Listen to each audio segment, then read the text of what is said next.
اور بظاہر ایسا لگتا ہے کہ یہ چیز ابھی نہیں آنی چاہیے، وہی لمحہ اللہ کی نگاہ میں سب سے زیادہ مناسب ہوتا ہے۔ پہلا موقع کہتے ہیں اسرائیل ملک الموت کہتے ہیں کہ جس موقع کے اوپر میں صحرا میں تھا، مجھے حکم ہوا کہ اس خاتون کی روح کو قبض کر لو۔ میں جس موقع کے اوپر پہنچا، میں نے دیکھا ایک چھوٹا سا بچہ ہے کہ جو اپنی ماں کے سینے سے لگا ہوا اس سے اپنی غذا لے رہا ہے۔ اتنا چھوٹا بچہ کہ جس کے لیے اپنی غذا خود سے حاصل کرنا بھی ممکن نہیں تھا، اور حکم یہ ہے کہ اس کی ماں کو موت دے دی جائے۔ کہتے ہیں یا نبی اللہ، میں نے اللہ سے کہا کہ پروردگار تیرا حکم ہے، میں اس کو موت دیے دیتا ہوں، لیکن یہ بچہ زندہ کیسے رہے گا؟ میرا دل اس بچے کے لیے تڑپ رہا ہے، یہ آخر تیری مخلوق ہے، یہ بھی بے موت مر جائے گی۔ آواز قدرت آئی کہ زندگی اور موت میرے اختیار میں ہے، تم اس کے بچے کے لیے پریشان نہ ہونا۔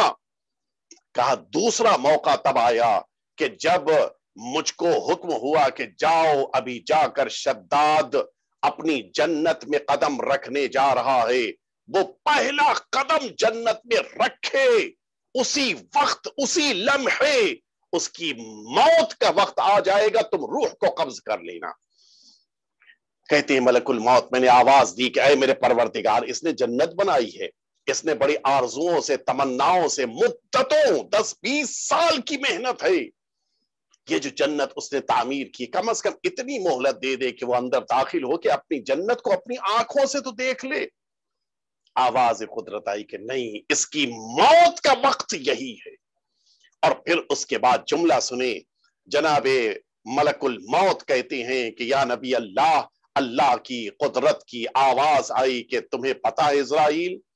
جس بچے کے لیے تم نے کچھ عرصے پہلے تڑپ کر مجھ سے کہا تھا کہ اس کی ماں کو موت دوں گا تو یہ بچہ بھی مر جائے گا، تم نے پہچانا؟ کل میں نے اس بچے کو زندگی دی تھی، آج جس کی موت کے لیے تجھے حکم دے رہا ہوں، یہ وہی بچہ ہے جو کل ماں کے بغیر غذا نہیں لے سکتا تھا، میں نے اس کی غذا کا انتظام کیا، آج اس کی جرأتیں اور ہمتیں اتنی بڑھ گئیں کہ میرے مقابل خدائی کا دعویٰ کر بیٹھا اور اپنی بنائی ہوئی جنت میں داخل ہونے کی کوشش کر رہا ہے۔ غور فرمو، یہی پروردگار ہے، کس کو موت دینا ہے یہ اللہ جانتا ہے، کسے زندگی دینی ہے یہ اللہ جانتا ہے۔ اور اسی لیے انسان کو موت سے متعلق پروردگار پر بھروسہ رکھنا۔ دنیا والوں کا خوف کیسا؟ سارا خوف اسی کا تو ہے، میں اگر کچھ بولوں گا تو میری زبان کاٹ دی جائے گی، میں آگے بڑھوں گا تو مجھے موت دے دی جائے گی، جبکہ انسان اس بات کو بھول جاتا ہے زندگی اور موت اللہ کے ہاتھ میں ہے۔ آپ نے بھی بہت سارے اوقات دیکھا ہوگا سرزمین ایران میں جس موقع کے اوپر یہی شہر بم میں زلزلہ آیا تھا، سارا شہر زمین کے اندر دب کے مر گیا تھا، لیکن اسی اندر دبے ہوئے حالات میں، ماحول میں، ایک بوڑھی خاتون جس کو زیادہ غذا کی ضرورت، جس کو دواؤں کی ضرورت، جس کو آرام کی ضرورت، جس کی زندگی کو بچانے کے لیے کتنے زیادہ وسائل کی ضرورت، وہ ایک ہفتے کے بعد اسی دبے ہوئے ملبے کے اندر سے اسے زندہ نکالا گیا تھا۔ جوان مر گئے، بوڑھے زندہ رہ گئے، کیوں؟ اللہ کے ہاتھ میں ہے۔ انسان ظاہری طور پہ سوچتا ہے کہ شاید ان حالات میں اب مزید زندہ رہنا ممکن نہیں ہے، نہیں، نہ تو موت سے متعلق یہ احساس پیدا ہو کہ موت آ رہی ہے، اور نہ ہی کبھی زندگی کے بارے میں اطمینان ہو کہ زندگی تو ابھی لمبی چلنے والی ہے۔ اسی لیے فرمایا ہمارے اور آپ کے امام حسن مجتبی علیہ الصلوۃ والسلام نے فرمایا کہ تم سب اس دنیا میں رہو اس طرح سے کأنک تعیش ابدا،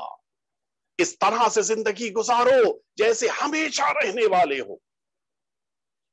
اور اس طرح سے تمہارے اندر احساس ہو کأنک تموت غدا، کہ گویا بس تمہیں کل موت آنے والی ہے. دونوں احساسات آپ دیکھ لیجئے. بہت سارے اوقات ایسا ہوتا ہے کہ انسان مثلاً 55-60 کا ہو گیا, اب اس کے اندر ایک عجیب قسم کا اندر سے احساس پیدا ہو رہا ہے, اب میری موت قریب آ رہی ہے, اب مجھے دنیا سے چلے جانا ہے, اب مجھے قبر میں اترنا ہے. اب وہ اسی فکر میں ہے. اب نتیجہ یہ ہے, عید کا موقع آیا, کپڑے سلوا لے کر, نہیں کپڑے سلوا کے کیا کروں, کون پہنے گا, میں تو دنیا سے جانے والا ہوں. مثال کے طور کے اوپر آپ کا روم ذرا اس کو صاف کر دیا جائے, کیا ضرورت ہے, میں تو بس کچھ ہی دن کا مہمان ہوں. حتیٰ میں نے سنا کہ کچھ لوگ اتنے زیادہ اپنی زندگی سے مایوس ہو گئے کہ جب ان کی اولاد نے ان سے کہا کہ بھائی آپ کی دوا ہمیشہ لانی ہے اور ڈاکٹرز نے کہا کہ یہ ہمیشہ کھانی ہے, تو ہر ہفتے پتا خرید کے لانے سے اچھا ہے کہ 1 مہینے کی دوا ایک ساتھ لے آئیں. کیا ضرورت ہے, اب تو بس موت قریب ہے, بس آج کل میں جانا ہے. توجہ فرمائی, یہ جو انسان کا اپنی زندگی سے مایوس ہو جانا, مولا فرماتے کہ اس طرح سے زندگی گزارو کأنک تعیش ابدا, گویا تم ہمیشہ زندہ رہنے والے ہو. نئے لباس بقیہ پہنے گے تو مجھے بھی پہننا ہے, لوگ اپنے کمروں کو صاف ستھرا رکھیں گے تو مجھے بھی اپنے کمرے کو, اپنے بیڈ کو صاف ستھرا کرنا ہے. لوگ دوائیں خرید رہے ہیں, ذخیرہ کر رہے ہیں کچھ دنوں کے لیے, مجھے بھی کرنا ہے. یہ ساری چیزیں اسلام کے خلاف نہیں ہے, لیکن ادھر سے تم اس طرح سے اپنے اندر احساس پیدا کرو کأنک تموت غدا. ادھر سے بھی بعض لوگ ہیں 100 سال آگے کا انتظام ابھی سے ہو رہا ہے, 200 سال آگے کا انتظام ابھی سے ہو رہا ہے, اور پھر اکڑ یہ ہے کہ کون مجھے موت دے سکتا ہے, اکڑ یہ ہے کہ کہاں مجھ کو ابھی موت آئی جا رہی ہے. اور اسی لیے اگر کسی کی 35-36 سال عمر ہو اور اس سے یہ کہہ دیا جائے کہ حج واجب ہو گیا, حج کرو, کا کون سی جلدی ہے, ابھی عمر ہی کتنی ہے.